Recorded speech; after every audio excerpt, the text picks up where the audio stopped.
Ein. Esta es la reseña de La Primera Ley, escrito por Joe Abercrombie. La Primera Ley es una trilogía y la voy a reseñar toda junta. Y eso es porque, aunque son tres libros distintos, realmente es una sola historia. Y diréis, pues claro, por eso se llama trilogía, porque es una historia. Pero hay trilogías y trilogías. Hay trilogías como, no sé, Nacidos de la Bruma, que puedes leer el primer libro y quedarte ahí y decir, vale, ya está. Por ejemplo, eso pasa mucho con Dune. Normalmente la gente se queda en el primer libro, porque cuenta una historia completa. Pero hay trilogías, y yo creo que estos son una minoría, que realmente es un libro, lo que pasa es que se vende en tres volúmenes, pero es un libro. Eso, un ejemplo muy claro es El Señor de los Anillos. Nadie se lee La Comunidad del Anillo y dice, ¡hala! Pues ya está, les he dejado ahí en medio del campo y arreglado. No, te tienes que leer hasta el final, si no, no entiendes, o sea, si no, no sabes qué va a pasar. Y en la primera ley es exactamente lo mismo. Cuando acaba el primer libro, te quedas como diciendo, bueno, pues ahora empezamos, ¿no? Entonces, no, es muy parecido a como te quedas con el primer volumen del Señor de los Anillos. Entonces, más que libros, en este caso también debería hablarse del volumen uno, volumen 2 y volumen 3. El volumen uno se llama La voz de las espadas. Y me encantan los títulos de estos volúmenes. La voz de las espadas se refiere a algo que dijo Homero, o que escribió Homero, me parece que en la Ilíada, que la voz de las espadas es lo que te incita a los actos de violencia. El segundo volumen se llama Antes de que los cuelguen y se refiere también, es una cita, siempre perdona a tus enemigos, pero no antes de que los cuelguen. Tiene una relación muy tenua con el contenido, pero simplemente queda bien. Y el tercer volumen se llama El último argumento de los reyes, que se refiere a una cita de algo que dijo Luis XIV, el rey de Francia, que, bueno, dijo, bueno, esto siempre será el último argumento de los reyes, y se refiere a declarar a una guerra como el último argumento de los reyes. Igualmente, pues guerra va a haber guerra. Entonces, bueno, pues podrías decir simplemente la guerra de la primera ley. Pero queda mucho mejor. Los títulos están muy bien. Los títulos lo ha abordado porque es una maravilla tener esos títulos. Bueno, vamos un poco al contenido. Como sabéis, yo nunca desvelo lo que ocurre. Voy a mencionar algunos personajes que aparecen al principio del primer libro y ya está. Primer capítulo, primera página. La primera página del libro es una persona peleando con lo que parece que es una especie de monstruo. O sea, no está claro, porque le llama Shanka. Y dices, ¿qué es eso? ¿Qué es eso? Pero es la primera página. El libro empieza con acción. Peleando, el hombre intentando sobrevivir al ataque de este monstruo que no sabemos lo que es. O sea, no hay descripción de nada. Simplemente vemos a los dos enzarzados en la pelea. Y este hombre que cae por un precipicio a un río y ya está, ese es el primer capítulo. Entonces, entras directamente en lo que es el mundo sin... como otros libros. En otros libros primero te explican el mundo, dónde estás, cómo funciona la magia, qué tipo de gobierno hay, todo eso. Aquí no. Aquí entras a punto de morir. Y a través de los ojos de este personaje que está peleando contra algo que ni siquiera se describe bien. Se describen las acciones. Le muerde, el otro le apuñala. Cuando le muerde, él dice, un humano nunca me hubiera mordido, pero este no es un humano, es un maldito Shanka. Entonces dices, ¿qué es esto? ¿Qué es? Pero no, no te lo describe. Entonces, el principio es algo que a mucha gente echa atrás, porque como que te faltan datos, te faltan contexto, te han metido ahí directamente. Pero está hecho, es así, es por diseño. Está escrito así. El autor no quería meter rollo. Decía, vamos a meternos directamente a la acción. Y es algo que entiendo que aquí quizá a alguna gente no le pueda gustar. Vas a necesitar avanzar muchas, muchas páginas para que vayan ocurriendo cositas aquí, cositas allá. Y cada cosa que ocurre te va dejando ver un poquito del mundo. Si algo ocurre en una ciudad, pues empiezas a ver cómo son las ciudades. Si algo ocurre en el norte, empiezas a ver cómo es el norte. Si algo ocurre en el sur, empiezas a ver cómo es el sur. Y poco a poco vas poniendo junto cómo es este mundo. El mundo es un mundo medieval. Espadas, escudos, caballos. Y el autor utiliza nuestro conocimiento para no describir demasiado. ¿Sabes? Cuando dice, bueno, pues vienen unos jinetes armados. No los explica demasiado, porque todos tenemos la imagen de, vale, armadura, hombre con armadura, en caballo, viniendo, vale, ya está. Juega con que sepamos cómo es un castillo. Cosas así.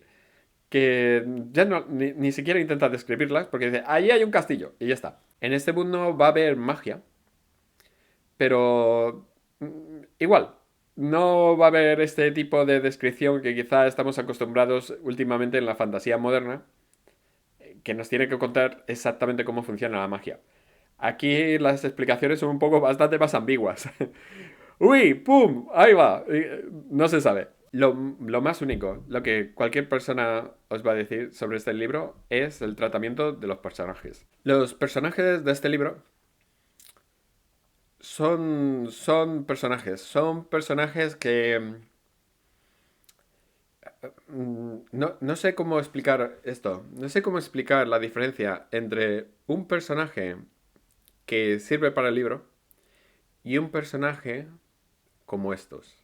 Por ejemplo, leyendo Ana Karenina, es un libro donde quizá no hay tanta trama, pero acabas conociendo a los personajes muy bien, muy muy bien.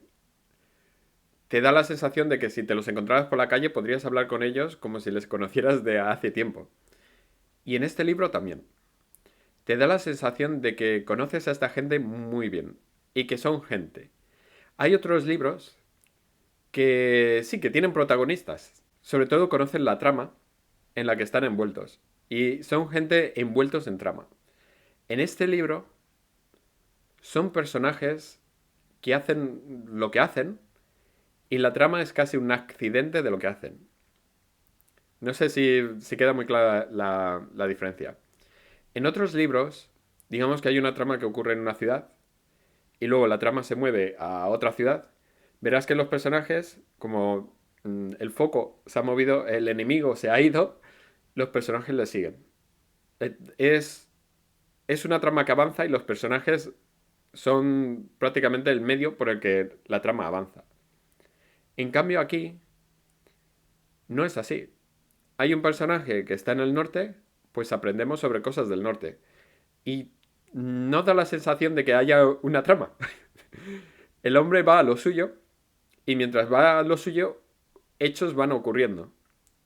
Y ya está. Y hay otro personaje en otro sitio y él va a lo suyo y hechos van ocurriendo. Entonces, que al final esos hechos tengan consecuencias o no, es casi lo de menos. Y eso es lo que es interesante de este libro, o lo que puede hacerte amar o odiar este libro. Mientras que muchos libros están enfocados en trama, este libro está enfocado en personajes. Entonces, la trama como que es casi un accidente de lo que está ocurriendo con estos personajes. Y eso va a ocasionar, sobre todo en el primer libro, que no parezca que vaya a ningún lado. Es como, vale, tenemos a este personaje haciendo esto aquí, a este otro haciendo allí, y este allá, y aquel allá, y se van a juntar. ¿O qué va a ocurrir? O sea, ¿cómo unes estos hilos? Y realmente da igual que se unan o no, porque no es ese el objetivo del libro. Los hilos se van a unir. O sea, no te vas a dejar, pues bueno, pues ¿para qué me he leído todo este libro? Hay un par de personajes que suelen ser los favoritos de todo el mundo. Uno se llama Logan y el otro se llama Glocta. Lo he buscado, hay camisetas y cosas así sobre estos dos personajes. Si lo buscáis en internet... Bueno, no lo busquéis porque quizá os va a decir cosas que van a ocurrir en el libro. Pero es el nivel de amor que tiene la gente. Hay todo tipo de cosas sobre estos dos personajes. Y no es como que sea su foto, sino las cosas que dicen. La forma en la que hablan es muy propia. Y lo peor es que a veces has leído tanto sobre ellos que empiezas a copiarles. Igual que si tienes un amigo con el que te encuentras mucho, empiezas a como parecerte a él un poco. La forma en la que él habla a veces te influye en la forma en la que tú hablas. Esto es igual. Hay un personaje, por ejemplo, que de vez en cuando dice, bueno, hay que ser realistas con estas cosas. Y me he encontrado a mí mismo diciendo, bueno, claro, es que hay que ser realista con estas cosas. Y parece ser que es algo normal. Esto ocurre a mucha gente. Y eso es el genio de este libro, que acabas conociendo muy íntimamente a esta gente. No hay buena gente aquí. Está el que asesina, está el que tortura, está el que solo piensa en venganza, está el presumido odioso. Toda esta gente no serían tus amigos. Si tuvieras la oportunidad de conocerlos en la vida real, correrías. O sea, sería verles y salir corriendo en dirección contraria. Pero este libro te hace preocuparte por ellos. No diría amarlos, quizás sí. Incluso cuando el torturador está torturando a una persona inocente, tú estás ahí. Muy bien. Conseguido. Objetivo conseguido. Bien hecho. Y dices, quizás no debería pensar así, pero es que me gusta. Quiero que triunfe. Quiero que triunfe. Y me da igual que torture. Lo que haga falta. Entonces, este libro lo recomiendo, pero tenéis que pensar que este libro son 1600 páginas. Y que cuando acabéis el primer volumen vais a tener más preguntas que al principio. Vais a tener que seguir. Y cuando acabéis el segundo volumen vais a tener que seguir. Entonces, es o no empezarlo o leerse las 1600 páginas. Para mí el primer libro me gustó mucho. Aunque mucha gente dice que es muy lento, que la trama no va, que no avanza de la manera que debería. A mí me pareció muy bien. Me encantó. Quizás es porque es la presentación de los personajes. Para mí el segundo fue peor. Aunque la gente dice que no, que el segundo pues ya la trama empieza, que no sé qué. Para mí el segundo fue... Hay un par de cosas que digo, ¿y esto para qué? El tercero es la apoteosis. La apoteosis, quizá después de la batalla de Minas Tirith, en El Señor de los Anillos, esta es la batalla más grande que jamás haya leído. Es grande y ocurren cosas. Y ocurren cosas en muchas cosas distintas, en muchos escenarios distintos, alrededor de lo que ocurre. Es una cosa para leerla. De hecho, la leí y la releí porque me gustó tanto que esto ha sido una maravilla y la releí antes de acabar el libro ya la había leído 2 veces. Hay mucha gente que tiene problemas con el final, pero otra gente piensa que el final es genial. Entonces, eso lo dejaré a cuando lleguéis al final, me contáis si os parece bien o mal. Yo le daría al primer libro un 8,5, al segundo libro un 7 y al tercer libro un 9,5. Y quizá la media de esto, aunque no tiene sentido matemático, le voy a dar una media a esto de un 9. Es bueno, es largo, es bueno.